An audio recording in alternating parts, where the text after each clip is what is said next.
Mm. Another big report today as well that came out, and not report, started off as a report, unconfirmed report, and then the advisor to Ghalibaf, the Speaker of the Parliament, explicitly said, we will not do a deal with Trump. We will wait out Trump's term and then do a deal with the next president. And that comes 2 days after a report by the Washington Post, Wall Street Journal, that Trump is considering just walking away from all this without any deal. He's like, just open the Strait of Hormuz and I'm out of there. Shit. Like that's the worst case scenario for Trump. How can he ask the Iranians to, quote, open the Strait of Hormuz?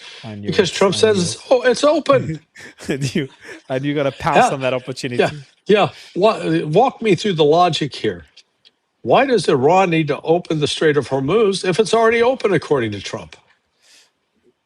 Well, Trump today, he was asked, when will the Strait of Hormuz be opened? He answers, that was just a couple of hours ago.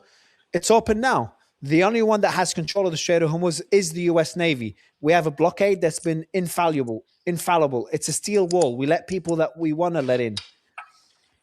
So, So maybe Trump can walk away. He doesn't need to open the Strait of Hormuz. Why does Iran need to do anything if it's open? Yeah. I mean, like I said, the lack of logic here is sort of troubling. You got to admit, it's the lies. I think it's very logical lies, because a lot of people in the US see those statements and they believe him. I'm sure if you go down the street and ask someone about do you think the Strait of Hormuz is open? 1 in 4 from the ones that know where the Strait of Hormuz is will probably say yes, or 1 in 3. You missed my rant yesterday on Bessent. You saw Bessent's comments about, we got this solved. We don't need the Strait, man. We're going to build pipelines to get all that oil going through. And it's like, okay, you're the Secretary of Treasury. You're not just some schmo out there with an opinion. Do you not understand the role of the Persian Gulf in producing not just oil, 20 to 25% of the global supply, but 25% of the global supply of LNG, 30% of the global, 30 to 35% of the global supply of sulfur and urea, 44% of the global supply of helium. That doesn't go through pipelines. So you're going to have to build, what are you going to build? 5 different pipelines to carry each of the 5 different elements? No, we're going to build the pipeline for oil and it won't be a problem. It's like, good God. To be that stupid is shocking. Again, Bessent's not an uneducated person, but what he said is so abjectly stupid. They're going to build pipelines all the way to Tel Aviv, to Haifa. Yeah, I'm sure nobody can blow those up. I bet they got the super duper pipelines that are made with all these Chinese rare earth minerals that are impervious to munitions. All right, so let's see what else happened today. So we've got on Trump's, he just made some silly statements. He talked about seeking reparations from Iran. I'm sure you saw the post in the morning. Now the US wants reparations from Iran for the destruction to their for the death of the soldiers, I think, for the death of the protesters, and for the damages in the death of the people in in Yemen, Lebanon, and Syria, and Gaza. Okay, he's blaming Iran. He's blaming Iran for Gaza. I swear, I didn't see Gaza there.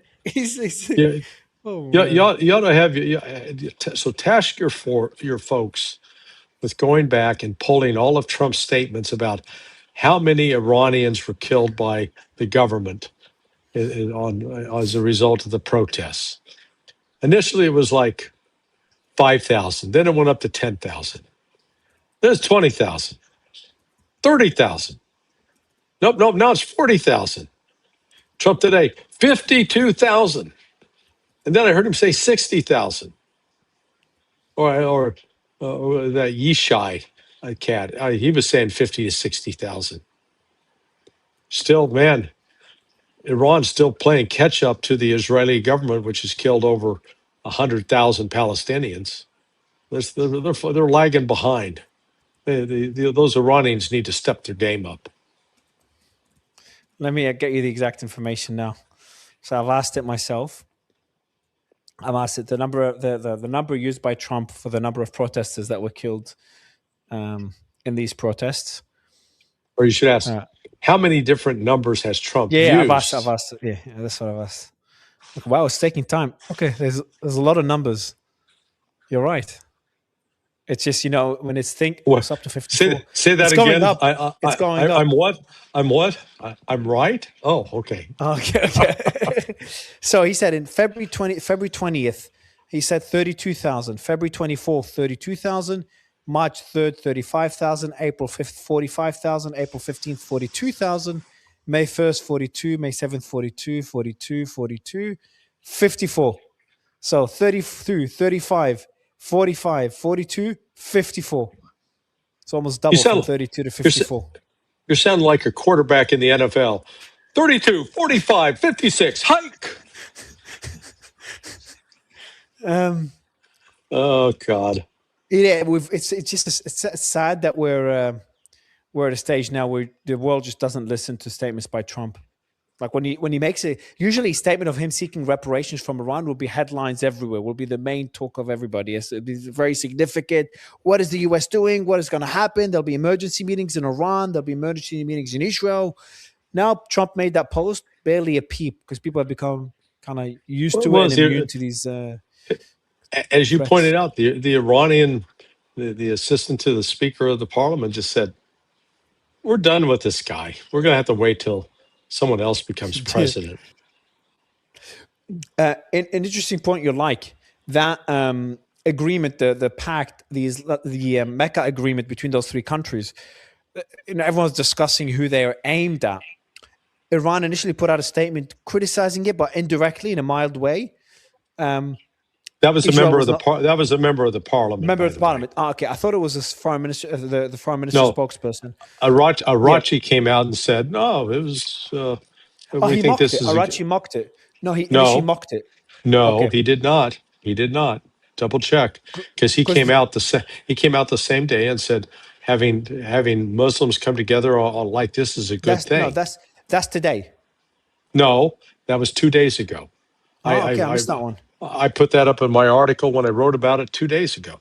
Perfect. Okay, it makes my point even further then, because I was going to make the point that Israel was quiet, and today, so I missed it 2 days ago, but today, I'll actually find it. I never miss those things. I'll find it later. Yeah,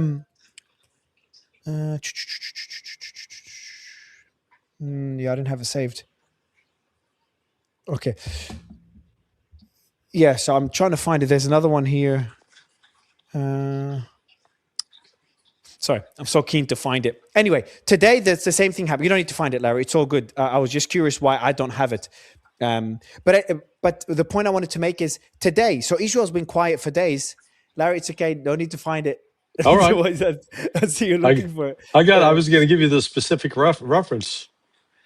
So today what happened is the Israelis started criticizing it, calling it a threat, the Israeli agriculture minister. What's weird in Israel, you have these ministers that have nothing to do with the topic, with foreign policy, talk about foreign policy. You've got the person about immigration, you've got the guy about energy, you've got the educational minister, and now you've got the agriculture minister, Avi Dishter, talking about how Pakistan, Saudi, and Turkey, the alliance is a very, very problematic Sunni alliance for the state of Israel. Why is the agriculture minister talking about this? It's like RFK. It's like RFK starting to talk about the Iran war and the Mecca agreement and the Israeli threat, or Mujtaba Khamenei. It'd just be very bizarre. But in Israel, all the ministers are suddenly foreign policy experts. Yeah, they all got an opinion. No, it just shows you how silly it is. No, it's just ingrained in their culture because they've been. And to be fair, they've just been, in constant wars for so many decades. They've just had a very, very tense history for the last few decades, that it's become part of their culture as a people. They all know what's happening. They all know, what's going on in Iran, what the supreme leader said, what's happening in Iraq, etc. Where if you go in the US and Europe, they just don't care because that has nothing to do with them. It doesn't impact them directly. Of course, it's Israel that's been picking the fight primarily over the years, starting with the Nakba, expelling people from their homes. And they got this notion that, this was our land. God gave us this land. Our mythical being gave us this land and said he loves us more than everybody else. Oh, okay. And therefore we can, Amalek, you got Bibi Netanyahu talking about Amalek in Hebrew. He doesn't come out and say it in English. I mean, they try to play the PR game, and we don't want to say in public what we really think in private. So on that Mecca agreement, you've got the Israelis being very critical of it, and the Iran Foreign Ministry spokesperson Ismail Baghei put out a statement praising it. He says there is no reason for us to be concerned that this pact between the two neighboring countries of Turkey and Pakistan, as well as Saudi, three countries which we share deep religious, historical, and civilizational bonds, is directed against Iran. The history of friendship between the nations of Turkey and Pakistan as two neighboring Muslim countries is long-standing. This development is an important indication that countries in the region have concluded that they cannot rely on claims by the US and certain actors outside the region that they will provide security. As a result, they've decided to pursue a different approach, relying on their own capabilities and perspectives independently of the destructive interference of external powers. So this is the shift that I noticed today. Israel's becoming a lot more aggressive towards that defense agreement, and Iran is praising it. So that's an important development. And the last thing, I'm just going to go through the last bits of news quickly, Larry, just to wrap it up sooner today, because you've got your video today is cutting. So we'll sort it for next time. So we'll keep it a bit shorter. On the Hormuz front, there was a report, which I know you wouldn't, obviously you're not gonna, I don't think you'll believe it. Axios Barak Ravid claims that the US is getting 8 million barrels of oil from the Persian Gulf through the Omani route. Okay. Larry Johnson. Wait. I thought, why does the United States need that oil from the Omani route when, according to Trump, we got more oil than anybody? Anybody see something a little lacking in logic on that? And then the last two interesting pieces of news is the Gulf. Apparently, the UAE Cybersecurity Council thwarted cyber attacks targeting the country's aviation, energy, and educational sectors. They don't talk who's behind them. And on the Iranian front, Pezeshkian said that he met the Supreme Leader for 7 hours talking, and his most important advice, the Supreme Leader Mujtaba Khamenei's most important advice he gave was about maintaining unity, national cohesion, and paying attention to the people's livelihoods. But that's about it anyway. There's not much more updates on my front. There's a few military points that are really interesting. We'll talk about them tomorrow. If it's a quiet day, I'll keep it for tomorrow because it's not time sensitive, but I think you'll find them very interesting. But on my front, there's nothing else. Did I miss anything, like the Iraqi statement 2 days ago? Yeah. No, I'm on top of it today. Yeah, no. Well, you're on top of it every day. Exactly. I just have to correct you a couple of times here and there, and then you have to go, oh, you're right. I'm not gonna say that anymore. You don't deserve it. For 1 week, even if you're right, I'm not gonna say it. I'm just gonna say right. I told you so. I'll gaslight you. Yeah. Well, this. What's fascinating is while Trump keeps saying the Strait's open, and maybe he sort of makes veiled threats at Iran, but he's not activating the military option. So that's the good news. And my military guys are telling me they now think Trump is literally they think he's walking away from it. Yeah, I agree. And this is the most important observation for me, and the team put it. I credit the team for this. They put it as a title for one of the interviews today. The title was "Ships Are Burning in Hormuz. Iran shut down American drones. Trump is silent, not even commenting on it. When he was threatening to blow bridges and power plants for every ship that is struck, he's completely silent. So that alone says a lot. That says everything you need to know. As they say, actions speak louder than words. And you saw yesterday the New York Times. they finally caught up with Wall Street Journal and Axios and Financial Times about the shortage of missiles, the shortage of weaponry. So they finally did a story on it as well. Well, late, There's a but better late. shortage. Yeah, believe it or not. You know That's those what Trump said. those. We're producing a ton of munitions, Larry, Oh yeah, we more than got ever. more. We got more than we can handle. Oh no. Sorry. He did say they're a bit low, and he said it's because of Biden. He did say that. He did admit, and he actually did Now say that, by the way.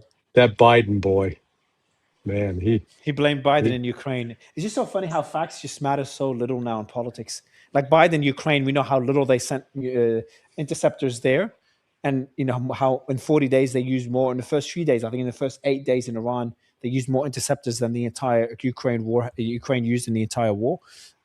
It's just this is a fact. Anyone could search that fact, but like just controlling the narrative in today's social media world, it just works, and Trump is so good at doing it. He just makes shit up, and we know it's so false. And for us, it looks so obvious, but that's because we know, and we're deep into this. We talk about it every day. People watch this every day. But the average person that doesn't, you might see Trump's posts here and there, and when platforms like Fox News regurgitate whatever he says, they like what we find laughable. People just believe, and as they say, you repeat something, you repeat a lie so many times, and you just talk it into existence. And I think that's what we're seeing. well, there are fewer Americans believing Trump. Yeah, gradually. Yeah, finally. But the fact that it's above 5% or 10% is already mind-boggling, to be honest. Correct. Thank you. Yeah, I agree. I am glad.